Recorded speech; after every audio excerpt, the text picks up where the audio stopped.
Hello guys, welcome to another episode of Clues, Cues and Reviews. Today we're looking at Blue Exorcist Season 2 Episode 6. Unable to do this Friday night, Saturday. Unfortunately, the other half invested in Netflix, so Netflix and chill took a lot of my night, and before I realised it, it was like 12 o'clock. So I wasn't able to do what I wanted to do. Needless to say, it's going to be a busy day, so without further ado, let's get into this review. So, the episode has been and gone. I've watched it, I've looked into it, I've analysed it, and to give you a bit of an overall impression, there's parts of me that are excited and there's parts of me that are disappointed. So I'll explain the disappointed part so far. So the disappointed part for me was, as soon as the episode starts, basically we see Mr. Todo and Mamushi heading to where Tatsuma Suguru is, Ruji's father, and they go to this temple, and it's called the Koma altar or Koma temple, and I'm like, yeah, that's probably where the Impure King's body is. And what happens? The Impure King's body is there. That's not because I've read the manga or anything like that. I'm going to try to stay away from all of that to keep it kind of fresh in my mind and keep the suspense a little bit, but that disappointed me that it was that obvious. What excited me though was seeing Mr. Todo's true objective. Even though we've seen a glimpse of it, it hasn't really panned out and developed to his full-on objective, but it's given us an extra piece. That's the exciting part for me.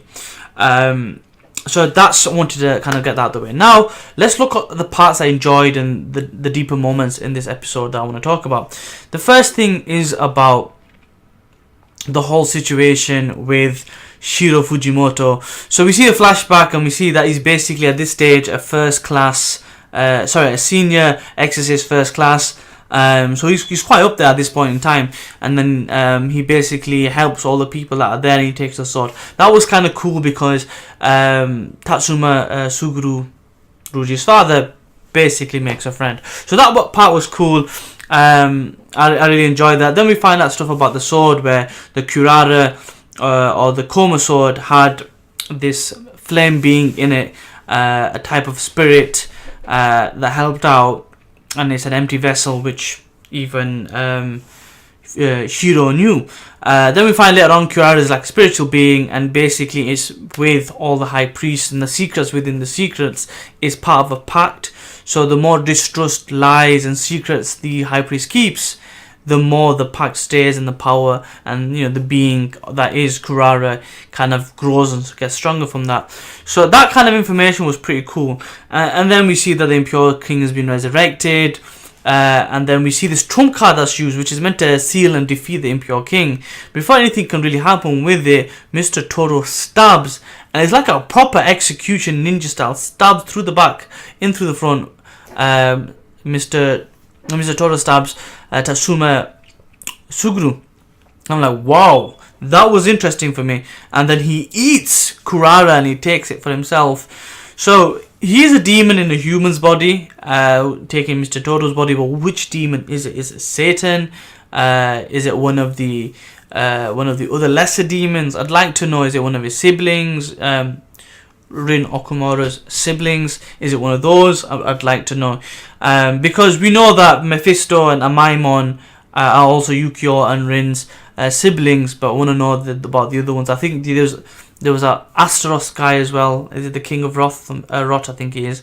Even he is one of the siblings as well. So I'm assuming it's something like that, which is probably why he said something to Yukio in that conversation. So that part I'm interested on. And then that letter. The letter was cool because it carried on and told the past. And then he says, "My request to you, Mr. Okumura, Rin Okumura, is to kill the Impure King with the sword." It makes sense because before it had the Kurokara's power, or the Karura's power I should say, and it couldn't defeat him. It could only seal him away, which was this big secret in a secret, right? And hiding the body and taking the eyes out. But now the sword's got a new flame, Satan's powers, it's going to be able to do that, which is kind of what I thought last time round. So interesting. Some of it were a bit obvious, but that's fine because it still moves along past that, and exciting things are happening. So all these last 6 chapters have been building the event that's happened. The Impure King is has been released. Let's see the battle between Rin Nakamura, the Impure King, kick off, and that's pretty much it. I'm excited. I'm interested. I don't really mind being like a bit disappointed because of the ending. So I can't wait to see what happens next. Hope you like, comment, share, subscribe, all that good stuff. I'll see you next time. Peace.